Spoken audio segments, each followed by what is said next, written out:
জুলাই মাসে ইসরায়েলি বিমান হামলায় নিহত বিজ্ঞানী, বেসামরিক মানুষ আর জ্যেষ্ঠ কর্মকর্তাদের স্মরণে যখন ইরানের মানুষ একত্রিত হয়েছিল, তখনই স্পষ্ট হয়ে গিয়েছিল এই যুদ্ধ কেবল থেমে নেই, বরং তার পরবর্তী অধ্যায়ের অপেক্ষা করছে। ঘটনার সূত্রপাত ওয়াশিংটনে। মাত্র 8 দিন আগে মার্কিন প্রেসিডেন্ট ডোনাল্ড ট্রাম্প হঠাৎই বরখাস্ত করলেন প্রতিরক্ষা গোয়েন্দা সংস্থার প্রধান লেফটেন্যান্ট জেনারেল জেফ্রি ক্রুজকে। অপরাধ, তিনি নাকি হোয়াইট হাউসের প্রচারণার বিপরীতে সঠিক তথ্য হাজির করেছিলেন। ক্রুজের প্রতিবেদনে বলা হয়েছিল, যুক্তরাষ্ট্র ও ইসরায়েলের বহুল প্রচারিত বোমা হামলা আসলে ইরানের পারমাণবিক প্রকল্পকে মাত্র কয়েক মাস পিছিয়েছে, বছরের পর বছর নয়। অথচ ট্রাম্প জনসমক্ষে দাবি করেছিলেন হামলায় ইরানের ক্ষমতা পুরোপুরি ধ্বংস হয়ে গেছে। কিন্তু বাস্তবতা ভিন্ন। ইরান গুরুত্বপূর্ণ উপকরণগুলো আগেই সরিয়ে নিয়েছিল। গভীর বাংকার আর ভূগর্ভস্থ টানেলগুলো রয়ে গেছে অক্ষত। গোয়েন্দা প্রতিবেদনের সত্য বলার শাস্তি হলো বরখাস্ত হওয়া। এতে বার্তা স্পষ্ট, সত্য নয়, চাই শুধু আনুগত্য। তেহরান এই সংকেতকে গুরুত্ব সহকারে নিয়েছে। সর্বোচ্চ নেতা আয়াতুল্লাহ খামেনি ঘোষণা করেছেন, আমরা আর প্রতিহত হব না। সেনা কমান্ডাররা খোলাখুলি বলছেন, এবার যুদ্ধ শুরু হলে প্রথম মিনিট থেকেই ইসরায়েলের উপর নিক্ষিপ্ত হবে ক্ষেপণাস্ত্র আর আগুন।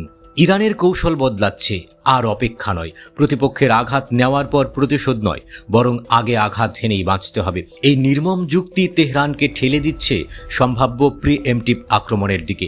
হয়তো ধারণার চেয়েও দ্রুত সময়ে অপারেশন ট্রু প্রমিস 4 আসছে। সাম্প্রতিক পরীক্ষায় ইরান দেখিয়েছে তাদের নতুন অস্ত্র আখিরুজ্জামান ক্ষেপণাস্ত্র। দাবি করা হচ্ছে এটি বহু ওয়ারহেড বহন করতে সক্ষম এবং ঘন্টায় মাক 12 গতিতে চলতে পারে। যদি সত্যি হয়, তবে ইসরায়েলের আয়রন ডোম কিংবা মার্কিন প্যাট্রিয়ট সিস্টেমের জন্য এটি হবে দুঃস্বপ্ন।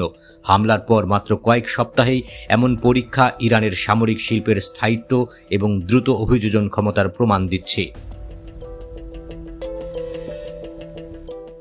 ইরানের আত্মবিশ্বাসের আরেক উৎস চীন ও রাশিয়ার সহায়তা। চীন প্রকাশ্যে উন্নত বিমান প্রতিরক্ষা ব্যবস্থা বিক্রি করছে, আর রাশিয়া দিচ্ছে গোয়েন্দা সহায়তা। ফলে মার্কিন ইসরায়েলি আক্রমণ এখন কেবল ইরানকে লক্ষ্য করে নয়, বরং বিশ্ব রাজনীতির বড় শক্তিগুলোর দ্বন্দ্বে পরিণত হচ্ছে।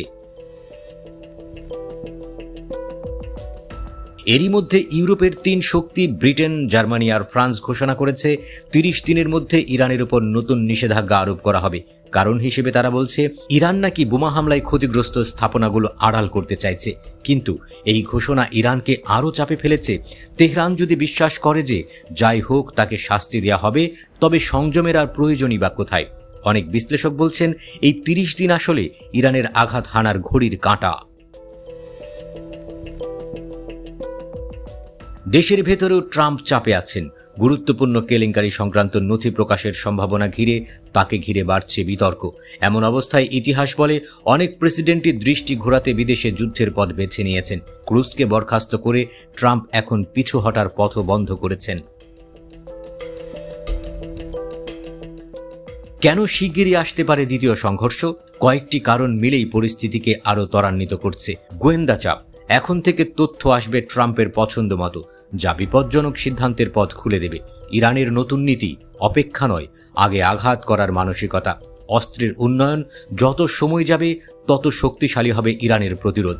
আন্তর্জাতিক জোট, চীন রাশিয়ার সহায়তা যত বাড়বে, আমেরিকার তত তাড়াহুড়া বাড়বে। এখনকার শান্ত অবস্থা আসলে যুদ্ধবিরতির ছায়া মাত্র। ইরানের পারমাণবিক প্রকল্প থামেনি, ক্ষেপণাস্ত্র উন্নয়ন থেমে নেই, বরং আরও দ্রুত চলছে। আর মার্কিন প্রশাসনও বাস্তবতার বদলে রাজনীতির খেলা খেলছে। ক্রুজের বিদায় আসলে সতর্ক সংকেত। বাস্তবতা থেকে বিচ্ছিন্ন নীতি নির্ধারণ মানেই বিপর্যয়। তাই প্রশ্নটা এখন আর যদি নয়, বরং কবে। ইরান কি অপেক্ষা করবে আরেক দফা হামলার জন্য, নাকি আগে আঘাত হানবে?